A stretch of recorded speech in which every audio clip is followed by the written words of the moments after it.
and welcome back to the Financially Simple podcast. Today we're going to continue our deep dive into cash flow as part of our discussion in personal finances for business owners. Now, one thing unique about today's episode is we're trying something new. So many of you like listening to us on audio. You also know we have a YouTube channel, so we are simultaneously recording a video of the podcast for today's YouTube channel. And we're going to see how this goes. If you want to check us out on YouTube, let me know. You can actually see my beautiful face. And the studio here, I'm wearing headphones and my goofy looking glasses. So check it out, youtube.com, Financially Simple. Today's topic, we're going to discuss how, not a why video today, not a why podcast. Today we're dealing with how can I, we're talking about you, how can I build a budget that we actually will keep? One of the biggest complaints I hear, actually complaints is probably not a good word to use in the financial world, but it is a complaint. One of the biggest complaints I hear about the financial world is we talk a lot about why, but very few times do we give specifics on how.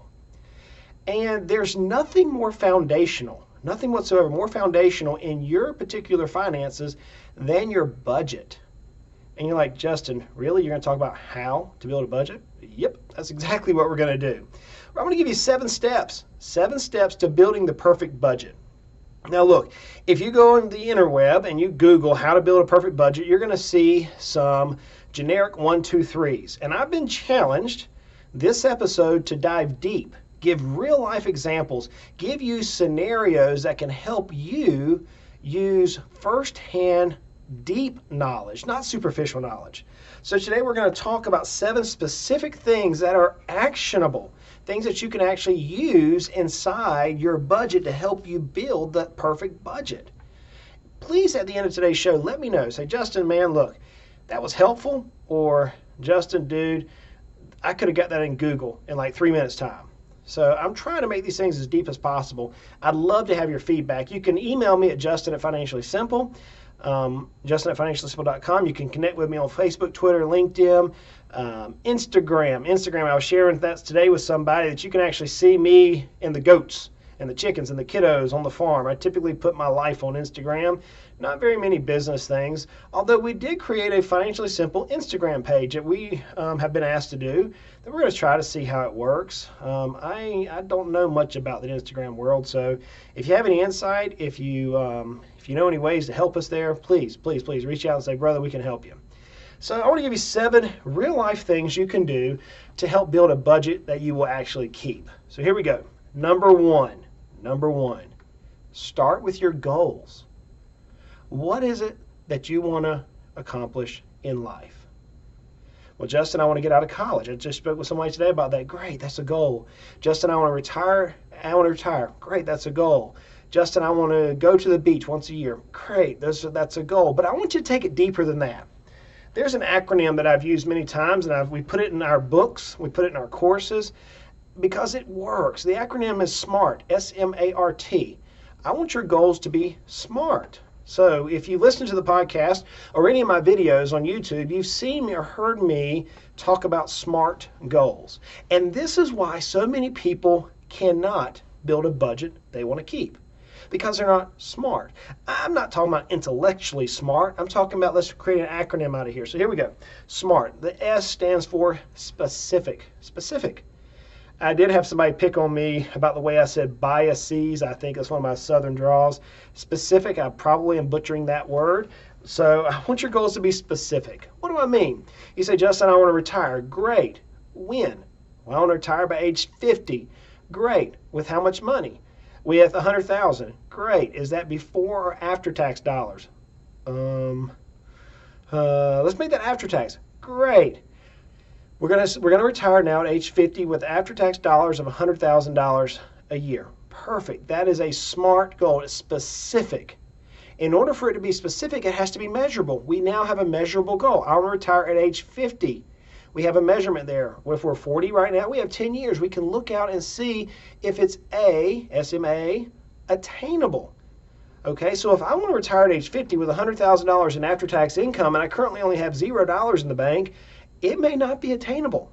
that very well may not be attainable. Is it possible for me to grow from zero to maybe $3 million for after-tax income of $100,000 in the next 10 years? That may not be attainable, so it may not be a smart goal. So the goal has to be specific, it has to be measurable, and it has to be attainable. I didn't say it had to be easy. I said it had to be attainable. It has to be realistic. If you look back through history, anything that has been achieved, that has been monumental, has always been attainable. It wasn't easy. I was reading something this last weekend about the race to the moon. And that was, in the time period before I was born. And just to read the challenge, the goal out there that the countries put forth to their scientists in this race to the moon.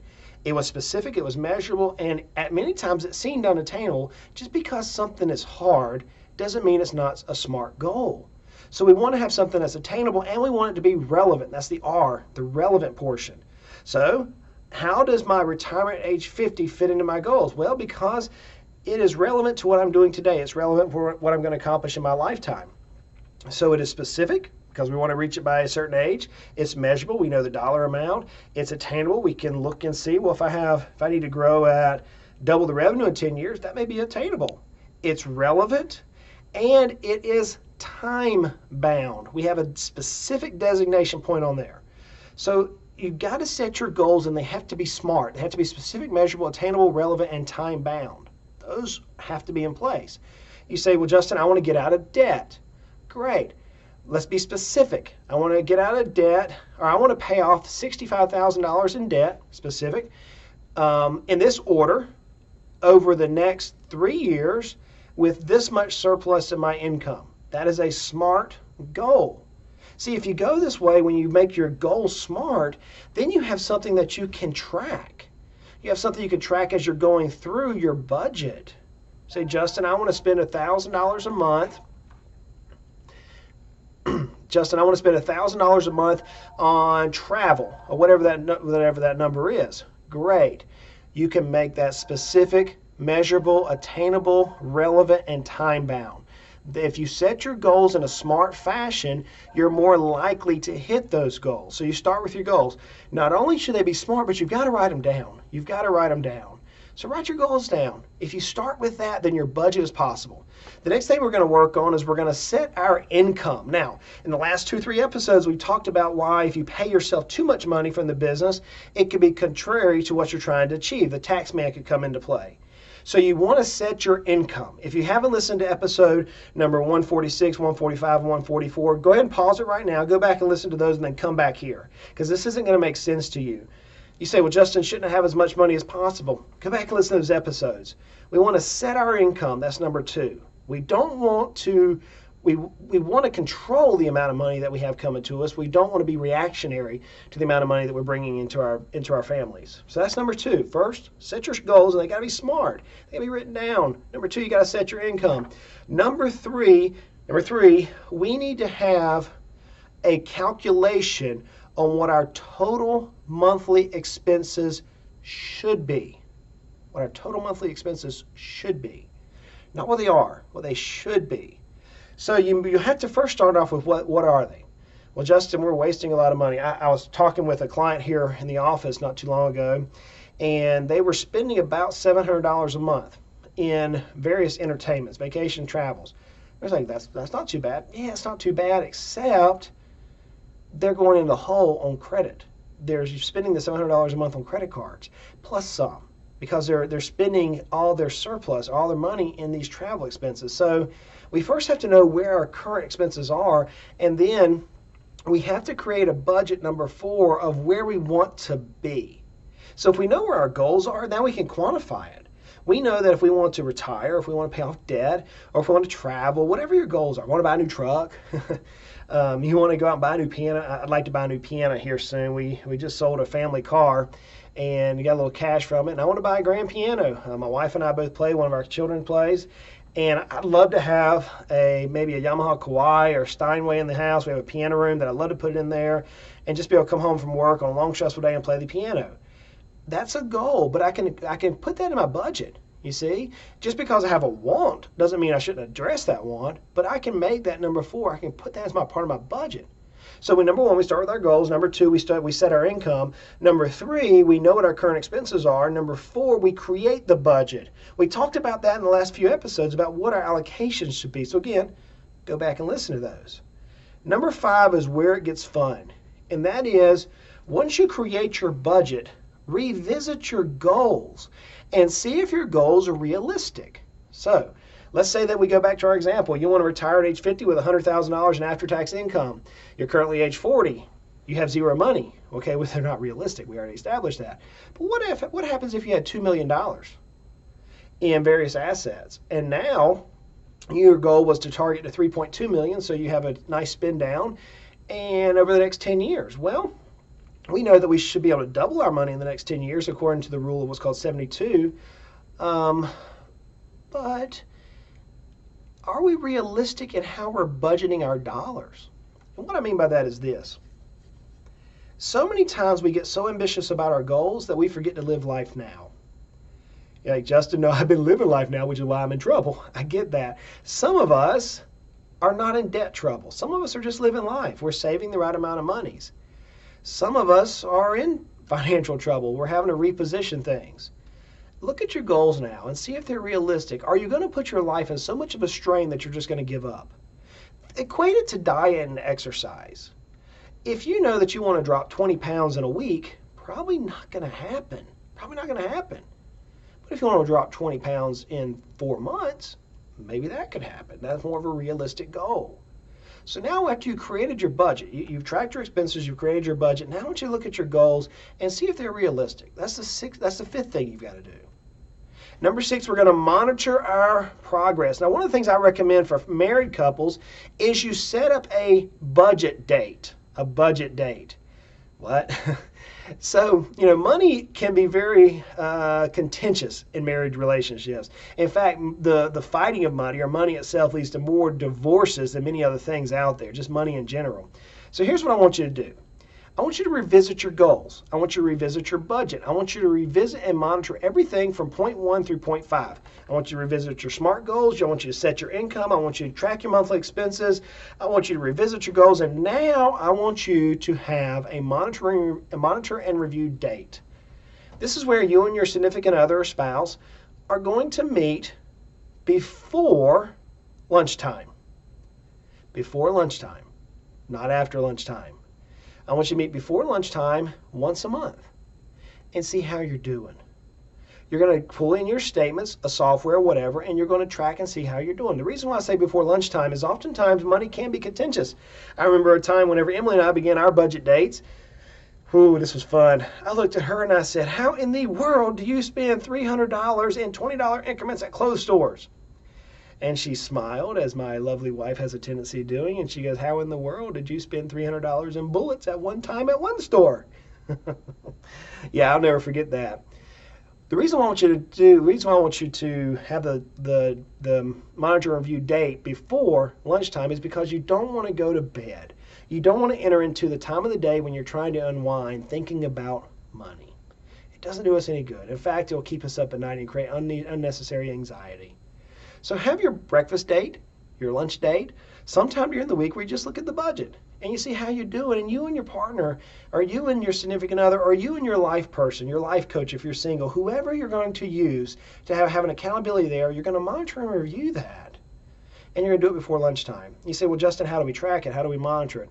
We use software in our office that all of our clients have access to, but perhaps you're not a client of our company and you can use a software like a Mint or a Every Dollar or something of that nature. There's lots of software out there, budgeting softwares, that can track where every dollar you spend goes.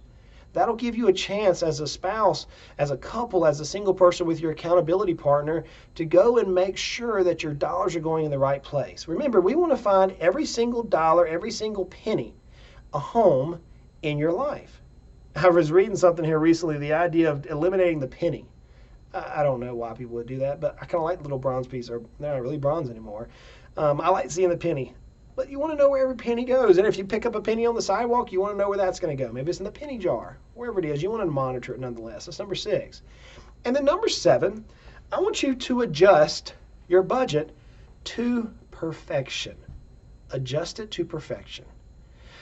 What I mean by that is you want to constantly measure your goals and then make sure you can account that every dollar you have coming into your life is reaching your SMART goals. If you can do those things that I'm laying out, you have now created a budget that you can actually keep. You don't have to have the budget become a curse word in your life. It doesn't have to be restrictive. It can be the most liberating thing for you. You say, well, Justin, man, this is frustrating. I don't know how to do this. Follow those simple steps. Sit down first and write out your goals. Be specific, measure, attainable. They got to be attainable. They got to be relevant to you. They've got to be time bound. Then you're going to set your income. How much money you're making? How much money do you need to make? What are your current expenses? And then create a budget that adjusts those current expenses to where you want to be, and then revisit those goals. Hey, are my goals realistic to my budget? And then I want you to monitor it. Get a life partner, get your significant other, get a life coach if you're single. Get somebody that can hold you accountable to your goals. And then after a period of time, maybe it's a month, maybe it's every 2 months, maybe it's once a quarter, I want you to constantly adjust that budget to perfection. Notice I didn't say minimize. You may need to loosen up the budget and go spend some. You may need to do that. Look, life is not about getting all we can, canning all we get, and sitting on our can. That is not what life's about. Money is so much more than that. Money is a tool that we can use to impact the world for good. You can. So I'd like for you to follow these 7 steps. Do me a favor. Let me know how it's going for you.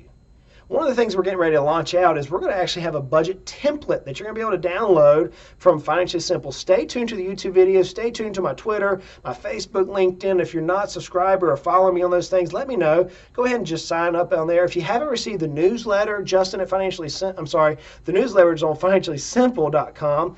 We'll actually have a template budget that'll help you think about where your life is going. If you can track your budget, friends, you can succeed at this thing called finance. So that's it for today's episode. I like to tell you, like I always say, life is hard. Ooh, budgets, they can be frustrating, but budgets are good, and budgets are good. They actually have a place. Look, they don't have to be frustrating, though. Life doesn't have to be frustrating. Money, man, it does not have to be frustrating. Let's continue to make our lives at least financially simple. Y'all go out and make it a great day.